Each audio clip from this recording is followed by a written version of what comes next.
पहला सवाल, कौन से पैगंबर अपनी खूबसूरती की वजह से मशहूर थे?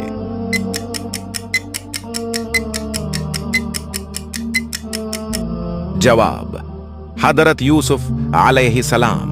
दूसरा सवाल, हजरत यूसुफ अलैहिस्सलाम की वालदा का नाम क्या था?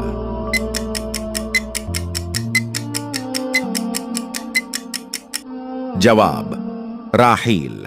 तीसरा सवाल, हजरत यूसुफ अलैहिस्सलाम की उम्र क्या थी जब आपको बाइयों ने कुएं में फेंका था?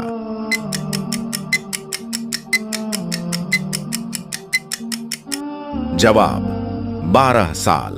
चौथा सवाल, हजरत याकूब और हजरत यूसुफ अलैहिस्सलाम कितने साल बाद एक दूसरे से दोबारा मिले?